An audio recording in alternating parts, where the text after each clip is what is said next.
A latest report gives us some optimism on Anthony Richardson's shoulder. That, plus a big free agent, just became available for the Colts. Let's get to it.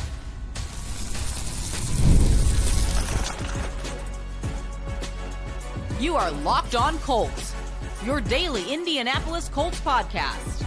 Part of the Locked On Podcast Network, your team every day. Thank you all for tuning in and making us your first listen of the day. This is your daily podcast covering your Indianapolis Colts, part of the Locked On Podcast Network, your team every day. Hello, everyone. My name is Zach Hicks, your resident film nerd of HorseshoeHuddle.com. My partner, Jake Arthur, is our credentialed boots on the ground for the site. I guess we lied to you guys because we said throughout all of June we're going to be doing Tuesday through Thursday show, but we had way too much news drop over the weekend and into Monday here to where we felt like we needed to give you guys an extra show. So this will be an extra show for the week. We will still have our Tuesday through Thursday shows for you guys, but we have a lot to cover, from an update on Anthony Richardson's shoulder, from Tom Pelissero and Albert Breer, I believe, were the two people mainly leading that latest report. So we're going to talk about that. We're going to talk about a free agent that just hit the market. Finally, the Cincinnati Bengals made a move to release a player that has been on the trade block since January at this point. So almost 6 months on the trade block. He's finally released. We'll talk about that. And the Colts officially announced their new change in ownership. We're going to talk about the three girls taking over as co-owners of the Colts, or as owners of the Colts, what their new roles are going to be, and kind of what our expectations are for the Colts under their leadership. And we're very excited to talk about that, and really excited to see that. We're actually, we got update right before we jumped on the show that they will be talking to the media tomorrow. So our boots on the ground, Jake, will be there to talk to them tomorrow. But before we get to that segment, let's lead it off with Anthony Richardson. Obviously, you guys want to hear about quarterback. We have seen the comments lately all about quarterback position on our latest shows. And yeah, Anthony Richardson, we got an update over the weekend that the Colts and Richardson and I guess his team, his agency, all of that, expect him to be back by training camp. So he's really only going to miss this week of practice by what they're expecting. And then we'll see him back in August, or I think it's late July is when training camp kicks off.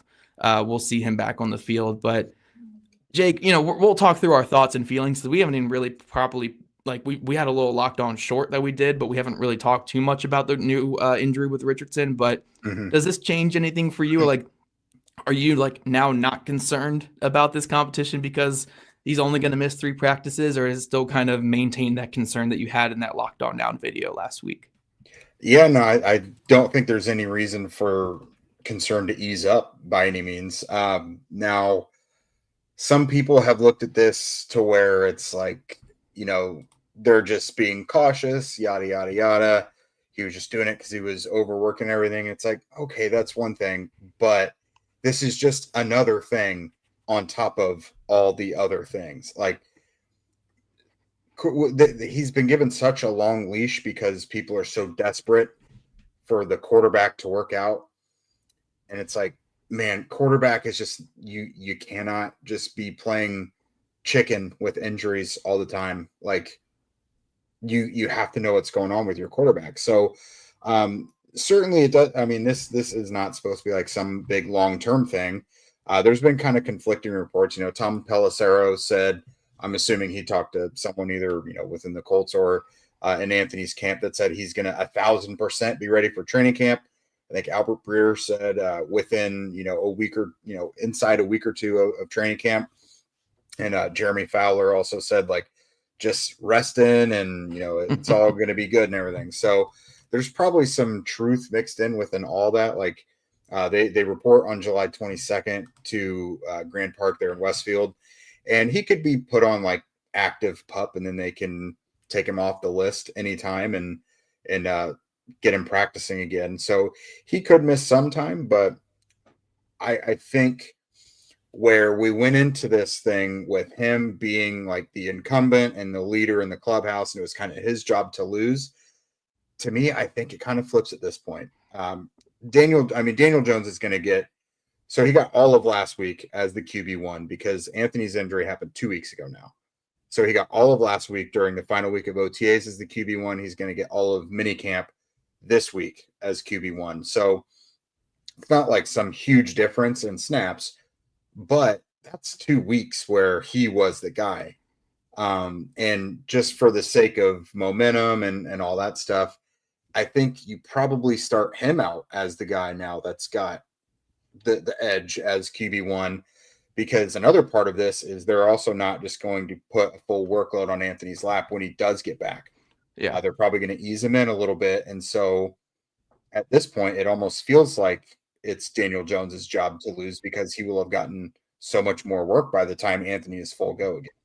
Yeah, and that's kind of the way I'm going to be operating the rest of this offseason personally. I mean, you've talked to Shane Steichen multiple times this offseason, Jake. I mean, especially earlier in the offseason. What was the biggest thing that Steichen has said all offseason long about how this quarterback competition is going to be decided? He's talking about consistency out there on the practice field, which guy is consistently showing up and doing their job. And part of that is being on the field and taking those reps. And I do think the player that has the more reps by the end of summer is going to have a big advantage in that. So, yeah, we're talking about 4 full practices, 5 full practices, whatever it's going to be, at least, of Jones having all the reps where Richardson's not getting any.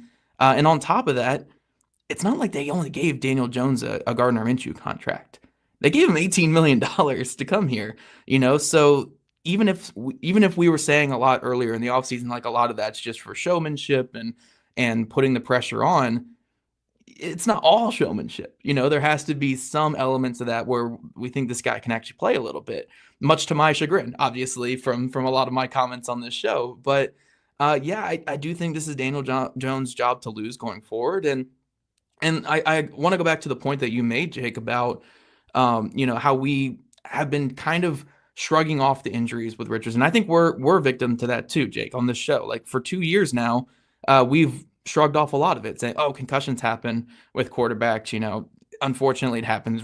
Aaron Rodgers had 20 of them in the NFL. Like this stuff happens. When the shoulder injury happens, like, oh, Matthew Stafford had one early in his career and he was fine, able to bounce back. When the hip injury happens, mobile quarterbacks get hurt sometimes. It's fine, but one thing that I've done a lot on the show is like when it comes to like Juju Brents and Jelani Woods, I've called them $1 scratch off tickets. You're not expecting to get rich off them, but if you can get some return on that investment, cool. But like you're not really expecting much. And honestly, because Richardson is the quarterback they drafted top 5, we've kind of ignored saying the same thing about him, but we are getting into that territory with him. This is 2 straight off seasons where that shoulder has bothered him to where he's had to miss some practice. I think last year was only 2 practices. This year, it's going to be at least 5. We'll see if it's even more. So that shoulder has been a nagging injury now for multiple years. The back injury that held him out for the final month of last season goes all the way back to high school. Richardson has said that to us. The hip injury that happened this past year, I don't know if that's going away. Like these injuries keep popping up and they're a constant theme. And the thing is, like, if his play on the field was superb, elite, fantastic, like franchise quarterback, maybe you can ignore it a little bit. But when his play on the field is subpar at best, I mean, last year was a big step back from his rookie season. It's hard to also ignore the injuries. So now you got the injuries and you got this play that's really not matching up to the draft status. So at the end of the day, I mean, if you're looking at it from the Colts perspective, you got new owners coming in, or, new names, I guess, as the owner. Obviously, they've been around, but, Carlie's taken over on the football side, and there might be more pressure now to go out there and win this year because she might be ready to change all these things. Who knows what she thought about the way Jim Irsay handled everything. So if there is pressure to win this year, do you want to put your faith in a quarterback who has struggled to complete 50% of his passes through 2 seasons and has struggled to stay on the field, or on the, the white bread that Daniel Jones is, which is like 60% passer, like pretty even touchdown interception ratio? Like maybe Steichen says I can just win with that. At least, I mean, he's had his injuries too, and he's far from perfect. Like I'm not trying to say that, but like at least he's out there right now in the offseason. So it's tough, man. It's such a horrible situation for an organization to be in with these 2 quarterbacks right now. It truly is. And, I hope you guys know we don't say all this stuff to be haters, but like we need to give you the perspective of what the team is thinking. And, for the last 2 years, everything was about developing Anthony, but now jobs are on the line. Like it's kind of sink or swim. It's now this season is about winning by any means necessary and however it looks. I mean, Anthony's still got to develop, yes, but it's kind of on him to do that now. It necessarily isn't going to be on the field if he doesn't win this job. And I'm not going to say he can't win the quarterback job still as QB1 in week one. But certainly I think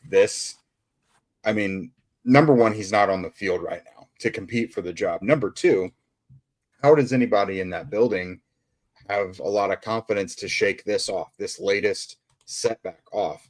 And I think the discouraging part is it is a repeat of an injury, just like the back is a repeat of an injury. You've got two things that may be reoccurring problems.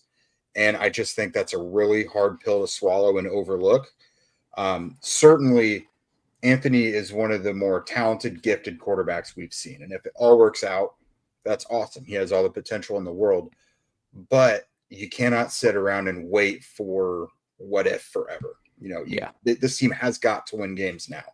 Yeah, my final thought on this is my thought coming into this offseason was both these quarterbacks are going to start games for the Colts. Absolutely. Mm-hmm. With the injury history that both these guys have, honestly, I'd put money on Riley Leonard starting games this year with the injury history that both these guys have because it's just the nature of the game with these two players. But I was expecting Richardson to be the week one starter. I would say as of right now, I'm leaning towards Daniel Jones being the week one starter. But again, I think we'll see both these guys this year. Heck, I think we'll see Leonard start at least one game this year. That's kind of how I expect this season to go. There's your hot take. Yeah, we'll get into some hotter takes, I'm sure, throughout the offseason. But coming up, guys, we're going to switch course from quarterback talk and talk about a big free agent that finally hit the open market. His team waited 6-7 months, whatever it is, to finally let him go. And now he's out there, and the Colts seem like a good fit for him. Have you ever checked your bank account and wondered, where did all of my money go? Between dining out, online shopping, and entertainment, it's easy to lose track, but that's where Monarch Money comes in. It's your personal CFO giving you full visibility and control over your finances. Monarch Money is not just a budgeting app either. It's a complete financial command center. You can track all your accounts, investments, and spending all in one place so that you stop just managing your money and you can actually be proactive and start building some wealth. When I started using Monarch, I realized just how much I was spending on food delivery services. I regret nothing, but at the same time, it has cause for some adjustment. So now I budget a little smarter and save more. Plus, instead of juggling multiple apps, you can use Monarch to check your finances, track spending, and even plan long-term goals. Managing money with your partner is smoother than ever as well. I know that can be stressful for people sometimes, but now you can track shared and personal accounts, set goals, and stay on the same page without the stress. So take control of your finances with Monarch Money. Use code LOCKEDONNFL at monarchmoney.com for 50% off of your first year. That's monarchmoney.com, code LOCKEDONNFL for half off of your first year. All right, Zach, so we finally have a storyline that has been noteworthy for the Colts for months, and it's kind of coming to a head now. A little bit of do or die. It's either going to happen or not happen at this point, meaning we might finally have some resolution to whether or not Germaine Pratt is going to become a Colt. Now, this hasn't just been like us and people on the Colts side and like fans and stuff drawing conclusions. From the moment NFL Network announced that Germaine Pratt wanted a trade, they said, look out for the Colts. Him and Lou Anarumo had a good relationship there in Cincinnati. And Pratt's DC in Cincinnati, his entire career was Lou Anarumo. They do have a good relationship. And on the surface, I don't think the Colts, they're not dying for linebacker help. Like they do have Zaire Franklin and Jalen Carlie. But if you dig a little deeper, there's some room for doubt in there. Number one, neither guy's on the field right now. Zaire Franklin's in a boot, recovering from an ankle procedure, and Jalen Carlie is also on the sideline, recovering from a shoulder issue. So both those guys are, hopefully expect to be back within training camp or the start of it or early on. But the two guys that you've put a ton of eggs in that basket are not even there right now. Yeah. So that, I think, is a concern. So then you're relying on Shegu Alubi has gotten snaps with the first team. We've seen some from Cameron McGrone, Hunter Wohler, the guy who is he a safety? Is he a linebacker? He's both, whatever.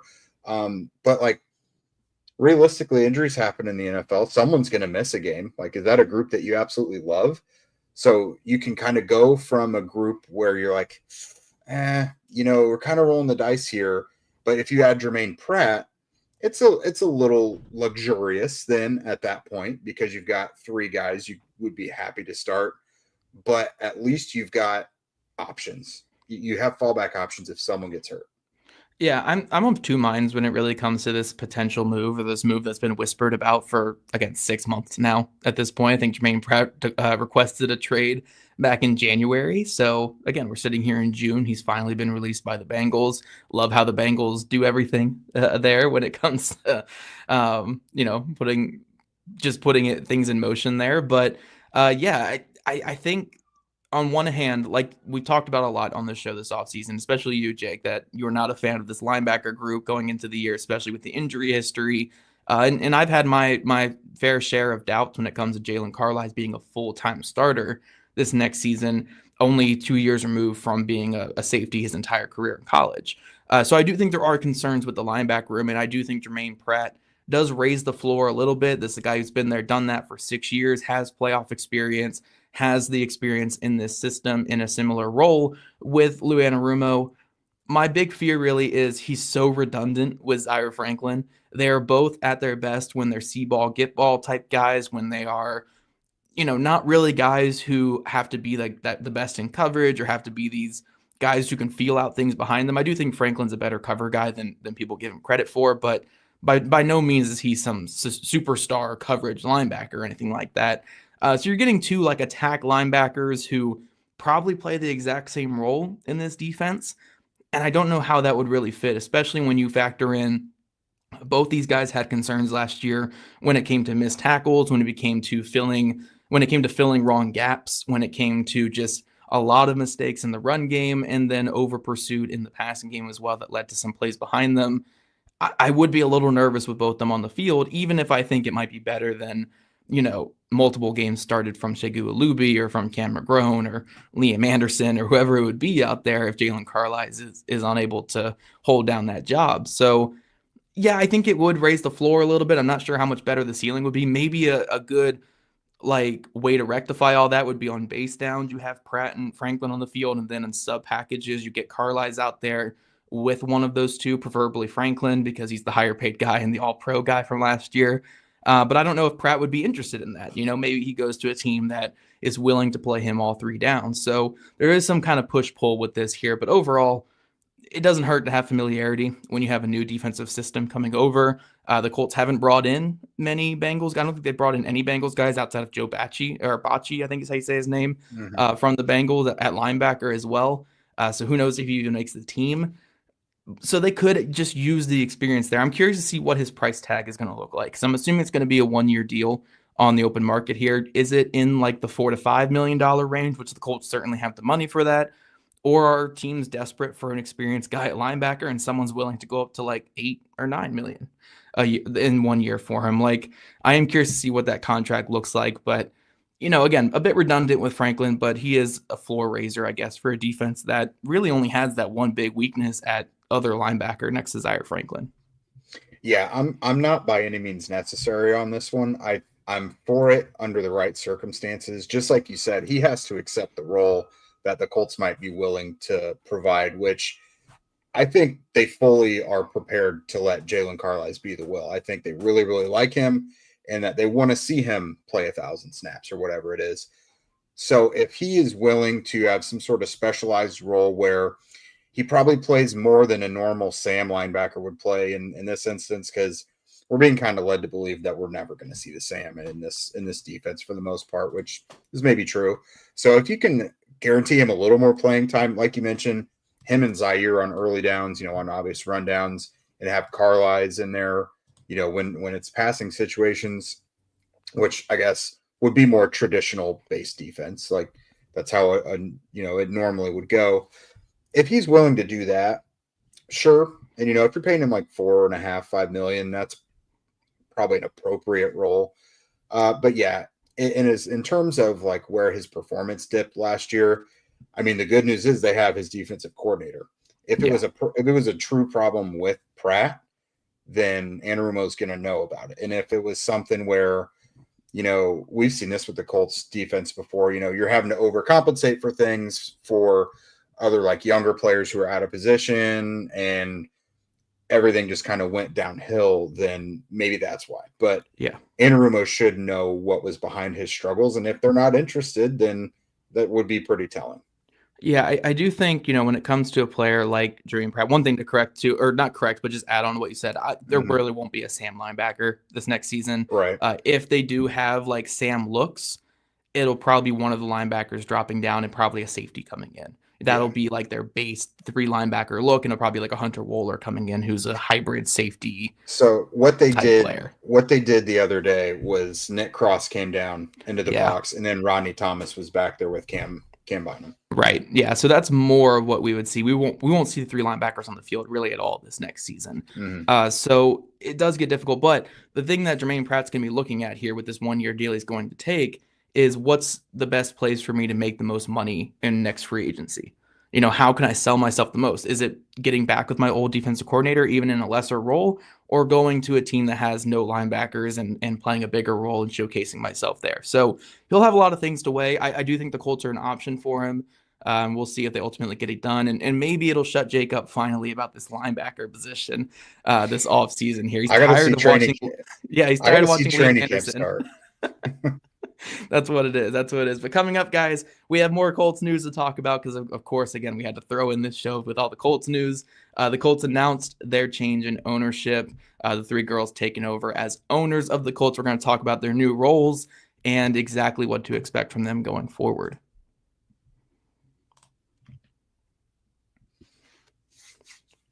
All righty, Jake, we are back talking all about the Colts ownership change. Now, there's no real surprise here whatsoever when it comes to this announcement, but the Colts did actually make it official today on Monday. So Carlie Irsay is going to be the owner and CEO. She's going to mostly handle all of the football side of things. Then we got Kalen, who's been the other big name, obviously, that we've talked about. She's going to be the owner and chief brand officer. And then Casey, the middle child of the 3 girls there that we don't hear as much about. She's also going to be owner and executive vice president of the Colts going forward. So my expectation really, and Jake, you can chime in on this obviously as well, Carlie's going to be the face of all this. That's going to be the person that we see the most, we hear from the most. I don't want to say she's going to be in like the Jim Irsay role because she's going to handle things differently than her dad, but she's going to be the one that we associate with the Colts on the football side of things, just everywhere, the public face on everything.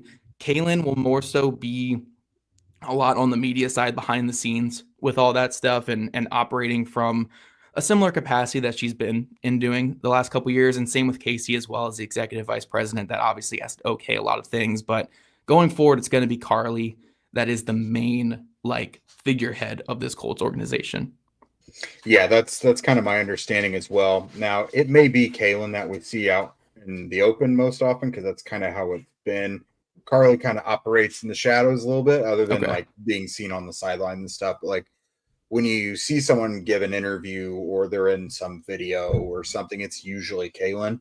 Yeah. Now I think at least 2, maybe all 3 will represent the team at owners meetings and all that good stuff. They all have vast experience over the last couple decades, really doing just about everything within the organization to figure out how everything works, from marketing, ticketing, everywhere, the football side of it as well. And again, they've been very well represented at owners meetings and stuff before. There is precedence for mainly Carlie taking over when Jim got into his kind of trouble a little bit in 2014. He was suspended, and then I think he was under investigation and then suspended. But for when he went to rehab too, that's what it was. Yep. Yeah, for a good chunk of that year, Carlie was kind of in the driver's seat. Now I think all 3 of them had things they were doing, but this isn't new to them. Jim had basically, had them all learning on the ropes for years and years and years. So I know there has been some concern about whether or not they're qualified. And it's NFL ownership is not owners don't go from team to team. That's not how it works. usually someone becomes an owner, they're from the business world, and they pay a gazillion dollars to get in on this team. And, they have no association with sports or football or anything before. The golden goose for the Irsay family, the family business, is football. Right. And these women have been learning the ropes, and like they have been qualified for this for a while. If they're not qualified, no one is. Right. Yeah, my one thing that I really want to add, I have seen some people pushing back, and I do think this is part of just how people are with billionaires and millionaires in general. And not to get political in terms of that regard, but like, I do think a lot of this pushback in terms of like, oh, are these daughters actually qualified, is because they are daughters that we're talking about here. No one bats an eye when we see a man buying a team or whatever, but when we see Carlie, it's like, oh, is she qualified to own this man's sports team? And she's more qualified than most owners across the NFL in terms of just her experience in the NFL. Just looking at Carlie, she's been doing work with this team since 2004 in terms of ticketing. She's been on the side of player safety and player fan relations on there. She has worked for the NFL in general when it comes to video and media. And then she's been on the sideline the last dozen years, whatever it is, with Steichen with Steichen and Reich with a headset on. She's been in the draft room. She's been at the owners' meetings. Like, she is more qualified than almost any owner in the league in terms of just working in there. And Jim was the same way before he took over. Heck, he was the general manager for a while of the team back in, I think it was the 90s, right? He was the general manager of the team. So this is how the Colts are run. And yeah, you can maybe not like the aspect of handing down something to kids who maybe aren't the most qualified or whatever. But when it comes to the Colts, they are groomed for this position. They're built up in this position to where they have knowledge of all sides of the business. And with all three girls being involved, they all have their specialties. Like I said, like Carlie has been on the sidelines the last couple of years. She's been learning from coaches. I think there was an interview or something out there where she said that she learned from Andrew Berry, the general manager of the Cleveland Browns. Like, he was essential in her build up of football knowledge. You look at Kalen, she's fantastic on the social media stuff as, again, the chief brand officer that she has been.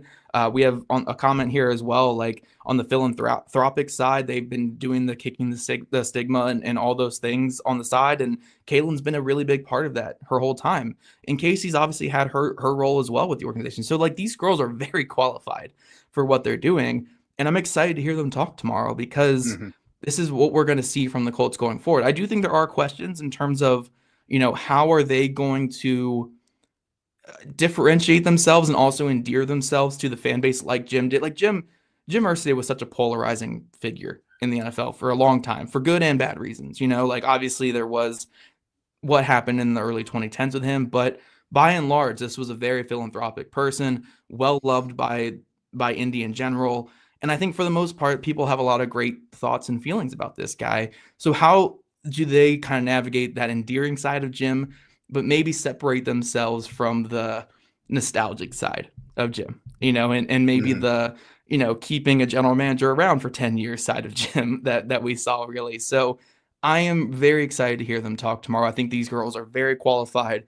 And I think Stephen Holder put out a tweet today talking about how Carlie kind of might be a little bit more not hard-headed, but more like passionate in terms of like making changes than Jim ever was, because Jim was so nostalgic and so family business oriented. I think they're going to have that aspect to them, but it does seem like Carlie's more like, let's get this thing going, which I'm excited about. I'm excited to see and hear it tomorrow, especially in that press conference.